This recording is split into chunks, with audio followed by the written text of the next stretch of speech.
오늘은 본문 고린도전서 3장 18절로 23절까지의 말씀을 가지고 어리석은 자가 되라, 어리석은 자가 되라 라는 제목으로 하나님의 지혜와 세상의 지혜에 대해서 잠깐 생각해 보려고 합니다. 창세기에서 아담과 하와가 마귀에게 속아 죄를 범한 후에 이 땅을 살아가는 사람이라면 누구나가 속아본 경험이 있을 겁니다. 속아본 경험이요. 어떤 경우에는 친구에게, 혹은 동료에게, 연인에게, 심지어는 아들 야곱에게 속은 이삭이나 며느리 다말에게 속은 유다처럼 가족에게도 속곤 합니다. 그런데 이렇게 누군가에게 속게 되면 거기에는 반드시 불이익이 따라오게 되는데요, 실망감이나 배신감을 넘어 경우에 따라서는 명예, 재산, 신용, 관계, 상처, 그리고 심지어 생명까지 잃기도 합니다. 그런데 이렇게 속고 속는 일 가운데 가장 치명적이고 분별조차 쉽지 않은, 그렇다고 해서 누구도 탓할 수가 없는 속임이 있는데, 그것이 바로 자기가 자기에게 속는 속임입니다. 여기 자신에게 속는다는 것은 자신이 가해자고 또한 자신이 피해자가 되는 아주 괴상한 일입니다. 내가 나를 속입니다. 그리고 내가 나에게 속아 넘어갑니다. 오늘 본문으로 돌아가 18절 말씀 같이 읽어봅니다. 아무도 자신을 속이지 말라. 너희 중에 누구든지 이 세상에서 지혜 있는 줄로 생각하거든 어리석은 자가 되라.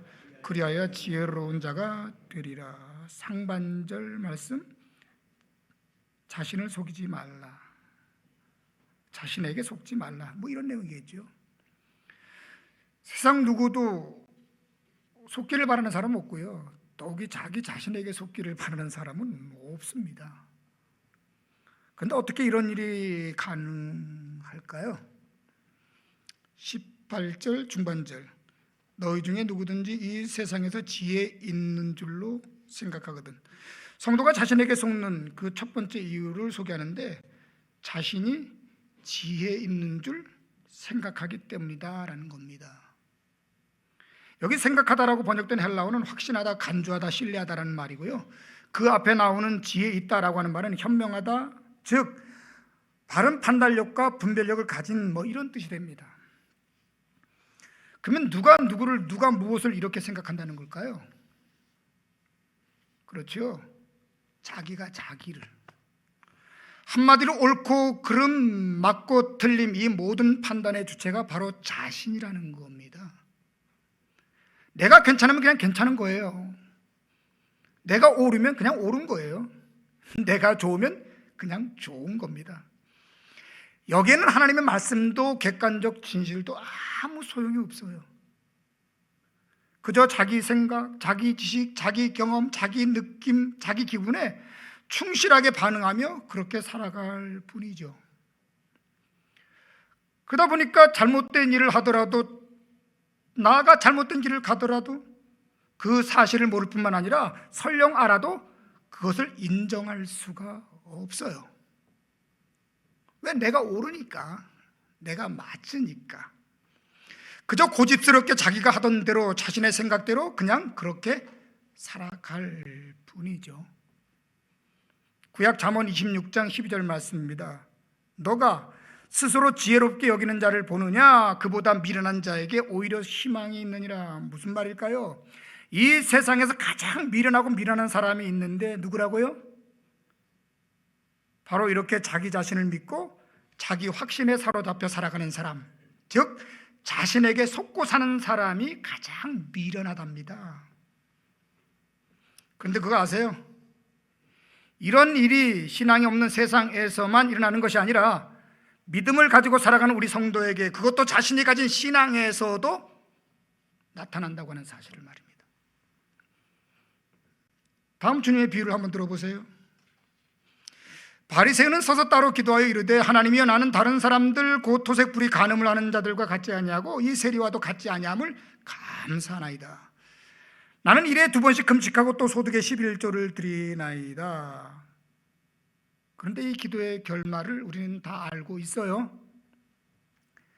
여기에 나오는 바리새인은 자기의 삶이나 경건에 대해 어떤 문제도 모른 채 늘 같은 방식으로 성전을 찾았고 하나님께 기도를 했는데, 정작 하나님의 눈에 보이는 그의 실상은 그가 생각했던 것처럼 그는 의롭지도 경건하지도 않았다는 겁니다. 놀랍지 않으세요? 그래도 문제가 여기 이 정도에서 끝난 다음에 It's okay, 다행이지요. 다음 주님의 말씀도 이어서 들어보세요. 그날에 많은 사람이 나더러 이르되 주여 주여 우리가 주의 이름으로 선자 노릇하며 주의 이름으로 귀신을 쫓아내며 주의 이름으로 많은 권능을 행하지 아니하였나이까 하리니, 그때 내가 그들에게 밝히 말하되 내가 너희를 도무지 알지 못하니 불법을 행하는 자들아 내게서 떠나가라 하리라.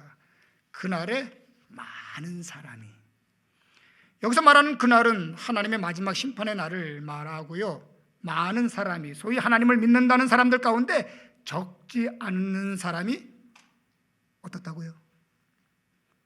자신들의 신앙에 문제가 있다고 생각한다는 겁니까? 아니면 전혀 없다고 생각한다는 겁니까? 없다고. 이 정도면 괜찮지 않아? 그래도 이 정도면 신앙생활 잘한 거 아니야?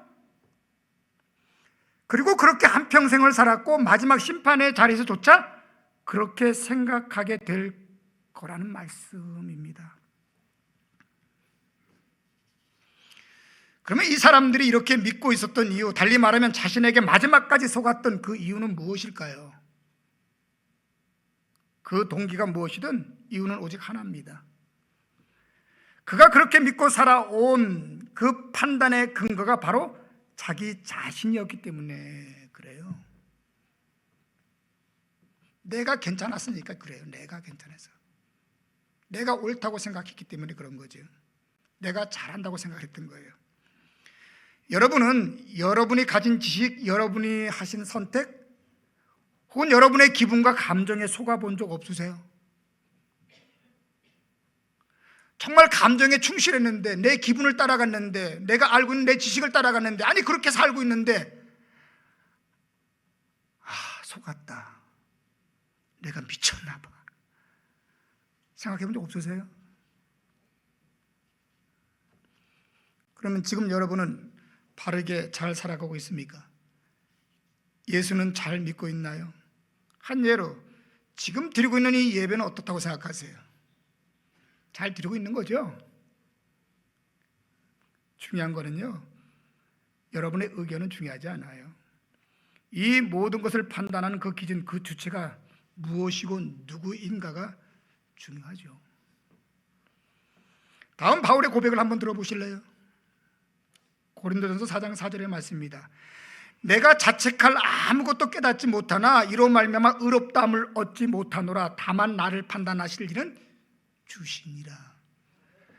사도 바울은 자기가 자기를 생각할 때 자기가 괜찮아요? 안 괜찮아요? 안 괜찮아요. 괜찮아요. 근데 그게 중요하다 중요하지 않다, 하나도 중요하지 않다는 겁니다. 내가 옳다는 게 뭐 그렇게 중요하겠어? 내가 맞다는 게 뭐 중요하겠어? 내가 잘한다는 게 뭐 중요하겠어? 중요한 것은 하나님이 나를 어떻게 보느냐가 중요하지, 이렇게 얘기하는 거죠. 예, 사도 바울은 이런 고백도 합니다.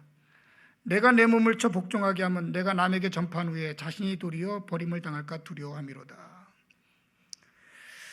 프랑스가 나온 소설가이자 비평가인 앙드레 지드가 이런 말을 했어요. 진실을 찾으려는 사람은 믿어도 진실을 찾았다는 사람은 믿지 말라고요. 지금도 나는 예수 그리스도를 믿고 싶어, 그리고 그 믿음을 향해 지금 달려가고 있어 라고 하는 사람 좋습니다. 근데 나는 이미 예수를 믿어, 그리고 잘 믿고 있어, 아니라고요. 왠지 아시죠? 여러분 하나님 아세요? 아시죠? 하나님 계신 거 믿으세요? 믿죠. 근데 하나님의 그 사랑의 크기를 아세요? 모르죠. 하나님의 지혜의 크기를 아세요? 모르죠. 하나님이 나를 향한 열심을 아세요? 모르죠. 그럼 하나님이 예비한 천국의 그 신비는 아세요? 모르죠. 근데 도대체 뭘 믿고 뭘 안다고 그렇게 당당할 수 있는 거죠? 성도 여러분, 하나님은 신뢰하되 여러분 자신은 믿지 마세요. 말씀에 비추어 늘 자기 자신을 돌아보고 하나님의 음성에 귀를 기울이며 하나님, 나 지금 잘 살아가는 거 맞죠? 나 예배 지금 제대로 드리고 있는 거 맞죠? 하나님, 이렇게 살다가 내 인생 마무리도 괜찮은 거 맞지요? 끊임없이 스스로에게 그리고 하나님께 물어보는 우리가 되기를 주님 이름으로 축원합니다. 사람이 자기 자신에게 속는 두 번째 이유가 있는데요, 그것은 그가 잘못된 판단 기준을 가지고 살아가기 때문에 그렇다라는 겁니다. 무슨 말인가? 혹시 여러분 가운데에 고장난 내비게이션이나 혹 업그레이드 되지 않은 내비게이션을 따라 운전을 하다가 낭패를 겪어본 적 없습니까? 열심히 운전했는데 삼천포에 가 계신 거예요. 그런데 말합니다. 아니, 내비게이션 보고 제대로 운전했는데 이게 무슨 일인가? 근데 그 내비게이션이 망가졌다고요. 세 마리의 새라는 일본 동화가 있습니다. 거기 보면 이런 이야기가 나와요. 갈매기하고 까마귀하고 솔개가 썩은 생선을 두고 서로 자기 거라고 싸우는 거예요. 막. 그때 까마귀가 하나의 제안을 합니다. 우리 이렇게 싸우지 말고 공평하게 지금은 떠나자. 그리고 내일 아침 해가 뜨면 제일 먼저 부지런하게 이 자리에 와서 이 생선을 차지하는 사람 걸로 하자. 그랬더니 세 마리의 새가 동의를 합니다. 그렇게 하자. 그 순간 갈매기는 저기 앞에 떠 있는 배를 보는 겁니다. 배. 그리고 솔개는 하늘에 떠 있는 구름을 본 겁니다. 까마귀는 옆에 서 있는 바위를 본 겁니다. 다음 날 새벽 세 마리의 새는 자신이 눈에 담아둔 피사체를 찾아 길을 나섰고요. 결국 누가 그 생선을 먹었을까요? 무슨 말인지를 모르죠. 누가 먹었을까요? 까마귀죠. 왜? 그 이정표가 정확했기 때문에 그래요. 다시 본문 18절로 돌아가 이 세상에서 지혜 있는 줄로 생각하거든 이란 말씀에서 여기 세상에서란 말은 세상의 가치와 그 기준을 가지고 라고 하는 의미로 내용을 정리해서 말하면 자신이 옳다, 그러다, 잘했다, 못했다 라고 판단하는 그 기준 잣대가 뭐라고요? 세상이라고요. 그럼 제가 여기서 한번 물어볼게요. 여러분, 세상은 믿을만 합니까? 지식은 믿을만 합니까? 정부는 믿을만 합니까? 돈은 믿을만 합니까? 요즘 금값 많이 올랐다고 들었는데 금은 믿을만 합니까?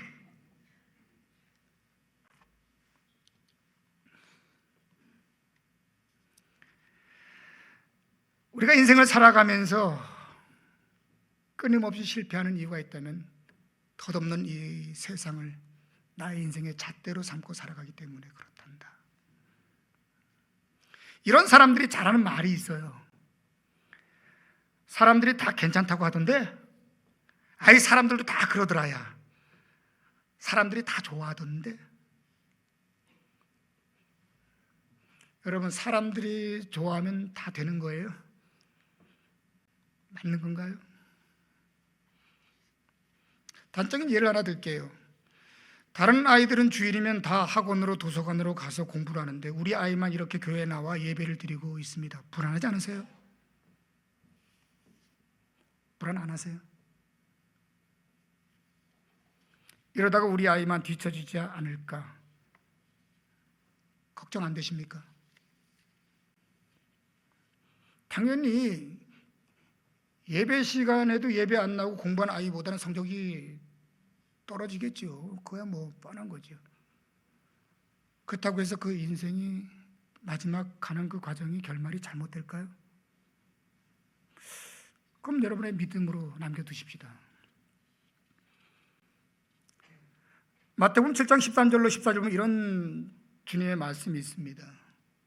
귀담아 들을 필요가 있을 것 같아요.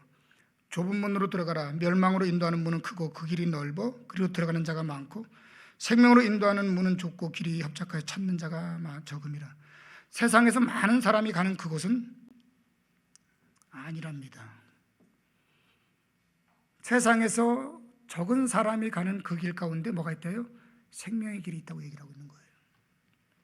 많은 사람 좋아하지 말아요. 사람들의 판단과 평가 그렇게 좋아하지 말아요. 요즘 주식이 올랐다고 막 난리를 치던데 그거 좋아하는 사람 치고 아마 영적으로 건강한 사람 몇이나 있을까 한번 진지하게 들여다보시기를 바랍니다. 차라리 성경을 보고 기뻐했다면 좋을 것 같은데. 그러면 하나만 물어보고 넘어가십시다. 왜 이 세상의 지혜가 그리고 이 지혜를 따라 사는 것이 우리 성도에게는 문제가 되는 걸까요? 본문으로 돌아가 우리 19절 20절 말씀 같이 읽어봅니다. 19절 20절입니다. 이 세상 지혜는 하나님께 어리석은 것이니 기록된 바 하나님은 지혜 있는 자들로 하여금 자기 꾀에 빠지게 하시느니라 하셨고 또 주께서 지혜 있는 자들의 생각을 헛것으로 아신다 하셨느니라. 19절 상반절이죠. 이 세상의 지혜가 하나님께는 뭐하다? 어리석은 것이라. 한마디로 이 세상 지혜가 하나님께는 아무 의미가 없답니다. 충격 아닙니까? 보통 우리가 얘기할 때 돈 많다, 공부 잘했다, 높은 지혜에 올라갔다.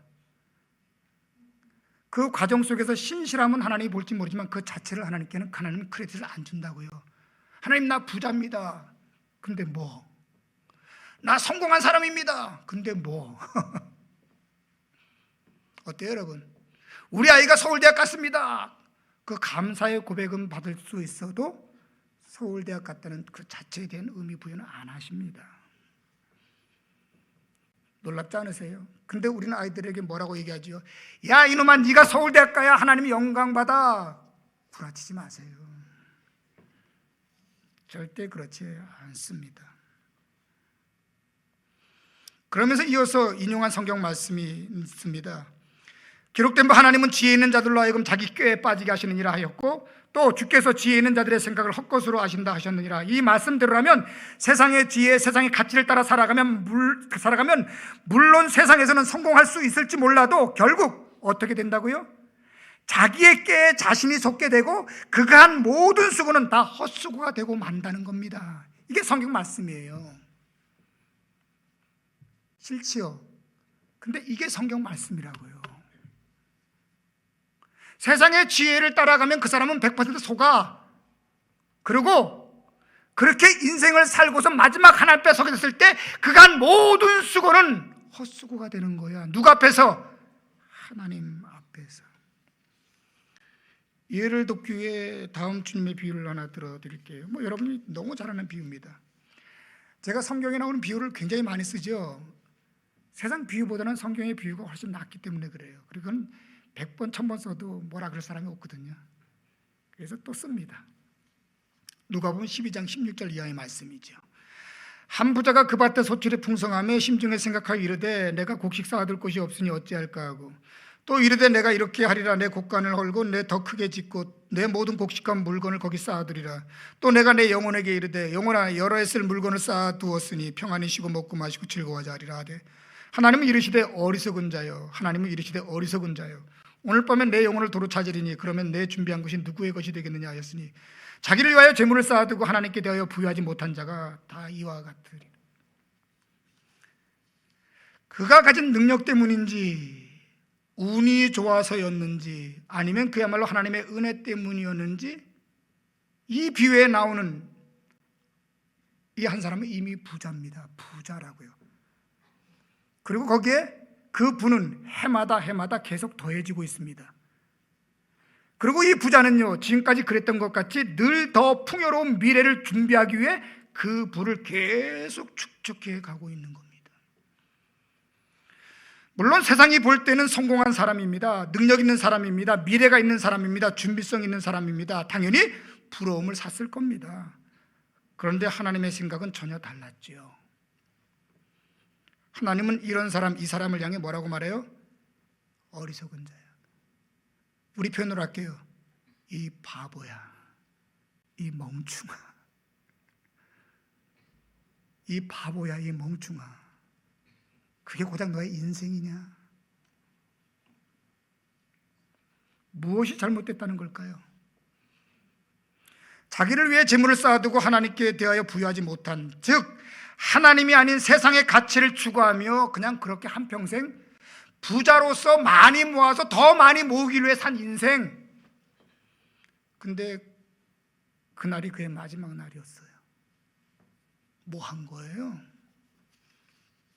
도대체 뭐 한 거죠? 도대체 뭐 한 거예요, 이 사람? 분명히 세상에서는 성공한 사람이다, 능력 있는 사람이다, 아, 미래가 좋겠다. 근데 그날 밤 절단 나버리고 말았어요. 이 사람 평생 뭐 한 거예요?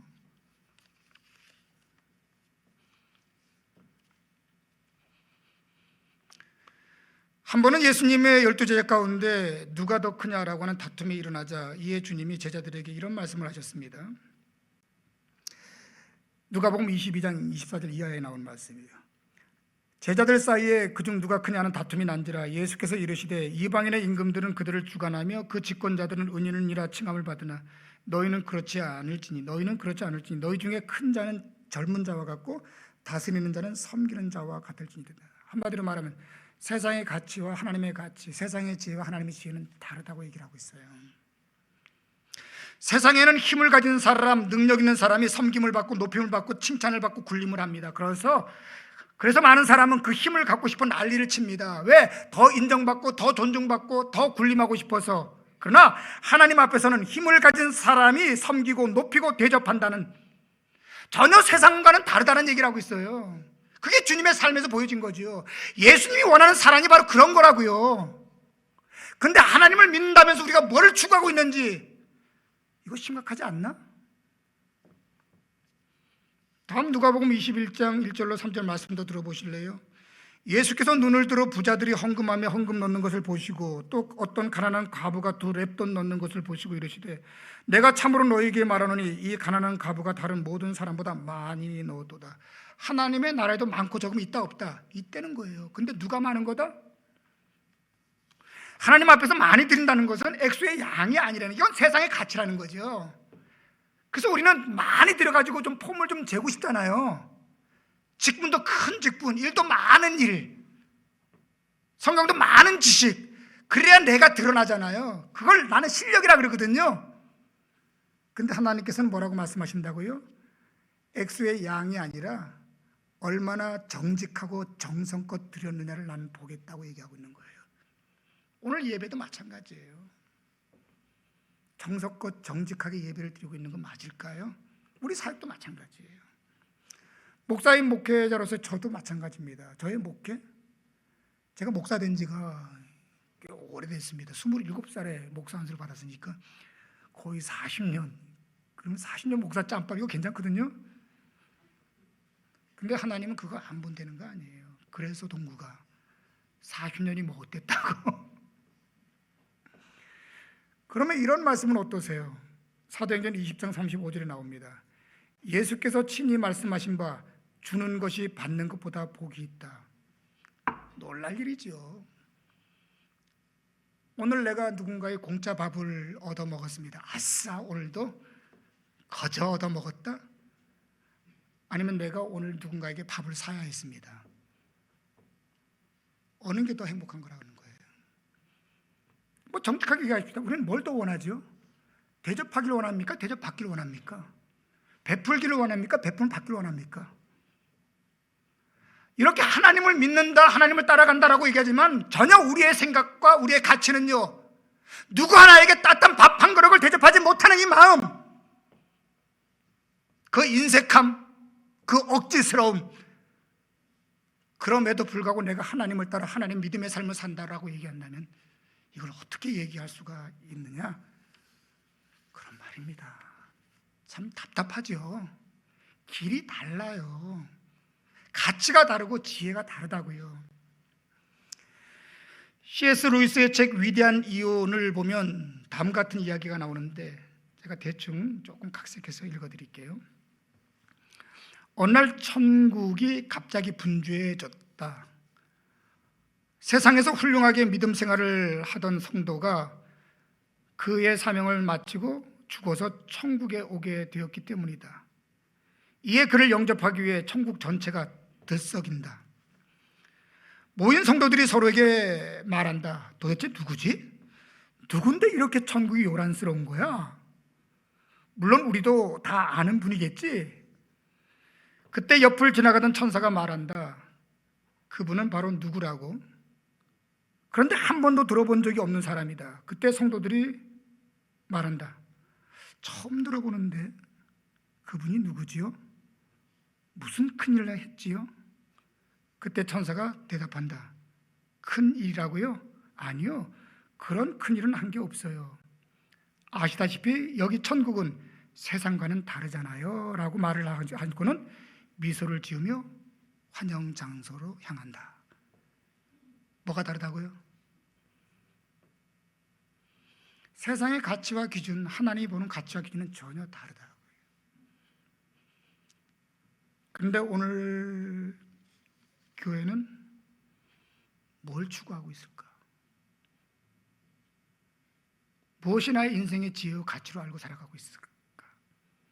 구약 이사야서 55장 8절 9절 말씀입니다. 들어보십시오. 이는 내 생각이 너희의 생각과 다르며 내 길은 너희의 길과 다름이니라. 여호와의 말씀이니라. 이는 하늘이 땅보다 높음 같이 내 길은 너희의 길보다 높으며 내 생각은 너희의 생각보다 높음이라. 여러분, 하나님의 생각과 세상의 생각은 서로 다르답니다. 얼마만큼 하늘과 땅처럼. 근데 나는 누굴 믿는 사람이죠? 하나님 믿는 사람입니다. 근데 내 생각은 하나님을 따라가고 있습니까? 아니면 세상을 따라가고 있습니까? 하나님의 지혜를 따라가고 있습니까? 아니면 세상의 지혜를 따라가고 있습니까? 내가 추구하는 가치는 세상 것입니까? 하나님 것입니까? 이거 괜찮은 거예요? 뭐면 어때? 그냥 열심히 많이 오래만 하면 되는 거 아니야? 그게 바로 세상 가치 아닙니까? 이전 설교에서 저는 여러분에게 다음 같은 질문을 드린 적이 있었어요. 아마 기억하시겠죠? 세상에서 잘 산다는 것은 세상 사람들이 말하는 것처럼 부자로 산다는 것인가, 아니면 주님의 뜻대로 바르게 산다는 것인가? 그 사람 잘 살아, 어떤 느낌이세요? 잘 살아, 부자, 바르게. 여러분 뭐라고 생각하세요? 능력 있다는 것은 세상이 말하는 것처럼 돈을 잘 번다는 것입니까? 아니면 하나님 말씀대로 믿음이 좋다는 겁니까? 그 사람 능력 있는 사람이야. 뭡니까? 뭡니까? 믿음이 좋은 것을 능력 있다고 얘기합니까? 아니면 돈을 잘 버는 걸 능력 있다고 얘기합니까? 교회가 부흥했다는 것은 사람들이 생각하는 것처럼 크고 많은 사람이 모인다는 겁니까? 아니면 모인 사람들이 영적으로 건강하고 성숙하다는 겁니까? 뭡니까? 우리는 어느 것을 삶의 가치로 알고 순종하며 지금 살아가고 있지요? 우리 모든 사람들은 우리의 자녀가 잘 되기를 바랍니다. 그렇죠? 그렇다면 어떤 우리 아이가 되기를 원하십니까? 돈 그냥 잘 버는 아이, 세상에 성공한 아이, 아니면 하나님 한평생 하나님과 동행하며 신실하게 자신의 본분을 다하며 살아가는 사람, 뭐라고 생각하세요? 그래도 돈이 좋은 거 어떡합니까? 그죠? 그래도 돈이 좋은 거예요. 어떡합니까? 어떡하라고 도대체, 그죠?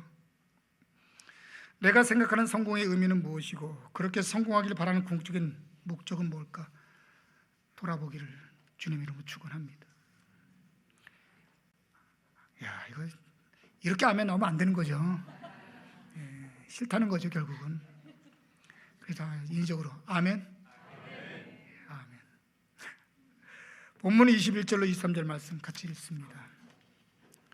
본문 21절로 23절 같이 읽습니다. 그런즉 누구든지 사람을 자랑하지 말라. 만물이 다 너희의 것임이라. 바울이나 아볼로나 게바나 세계나 생명이나 사망이나 지은 것이나 장래 것이나 다 너희의 것이요 너희는 그리스도의 것이요 그리스도는 하나님의 것이니라. 여기 상반절 보면 누구든지 사람을 자랑하지 말라. 사람은 뭐죠? 세상의 것입니까? 하나님의 것입니까? 세상의 것이죠. 그럼 이 사람에다가 여러분 아무거나 다 집어넣어도 돼요. 누구든지 돈을 자랑하지 말라. 누구든지 지식을 자랑하지 말라. 누구든지 자식 자랑하지 말라. 누구든지 성공 자랑하지 마라. 왜? 만물이 다 너희 것임이라. 그리고 그리스도의 것이요 하나님의 것이다. 여기 너희 것, 그리스도의 것, 하나님의 것 쭉 나열되어 나오죠. 이 말은 누가 누구를 위하여 존재하고 누구를 위해 살아야 하는가라고 하는 내용을 설명하고 있는데요. 이해가 어려워요. 제가 예를 들어 설명을 합니다. 나에게 돈이 있다라고 가정을 해보십시다. 돈이 있어요. 그러면 내가 돈의 것입니까? 아니면 그 돈이 내 겁니까? 말 같지도 않으니까 대답도 안 해요. 그러면 내가 돈을 위해 살아야 하는 겁니까? 아니면 돈이 나를 위해 존재해야 되는 겁니까?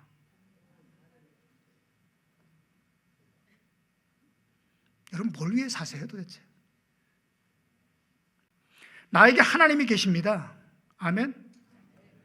내가 하나님의 것입니까? 아니면 하나님이 나의 것입니까? 크게. 그러면 하나님이 나를 위해 존재해야 합니까? 아니면 내가 하나님을 위해 살아야 되는 겁니까? 지금 예배 드리는 분들은 성가대원밖에 없어요. 이것을 모르면 우리 성도는 다 자신에게 속고 있는 겁니다. 그리고 이 사실을 알고도 여전히 그렇게 산다면 우리는 다 미련한 바보입니다. 세상의 학문과 배움을 포기하고 돈도 벌지 말고 세상과 등을 지고 살라는 것이 아니죠. 하나님의 사람이 되었으니까 이제 하나님의 사람으로 하나님의 지혜로 살아달라는 겁니다. 왜? 그 가는 길이 다른 거니까. 달라요 여러분. 이 다름을 고집하면서 하나님께 나와 예배를 드리고 이 다름을 고집하면서 여전히 하나님 앞에 기도를 한다면 그 기도가 기도가 되고 예배가 예배가 되고 그런 다름을 가지고 하나님 앞에 서게 되는 날 어떻게 하나님 앞에 크레딧이 있겠습니까? 왜 믿음이 안 자라는지 이제 모르겠어요. 왜 그렇게 기도해도 응답이 안 되는지, 왜 예배를 들어도 감격과 감동이 없는지 이쯤 되면 들어야 되는 거 아닙니까?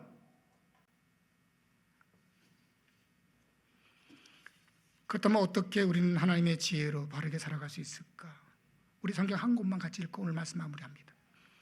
고린도전서 1장 22절로 24절입니다. 고린도전서 1장 22절로 24절 같이 읽습니다. 유대인은 표적을 구하고 헬라인은 지혜를 찾으나 우리는 십자가에 못 박힌 그리스도를 전하니 유대인에게는 거리끼는 것이요 이방인에게는 미련한 것이로되 오직 부르심을 받은 자들에게는 유대인이나 헬라인이나 그리스도는 하나님의 능력이요 하나님의 지혜니라. 유대인은 뭘 구한다고요? 표적을. 헬라인은 뭘 구한다고요? 지혜를. 오늘 우리로 말하면은 아무개 김씨는 돈을 구하고 아무개 김씨는 자식을 구하고 아무개 김씨는 세상의 성공을 구한다. 그런데 나는 오직 예수 그리스도를 구한다. 왜? 예수 그리스도만이 하나님의 지혜요 하나님의 능력이기 때문이다. 세상의 눈에 예수는 미련한 거예요.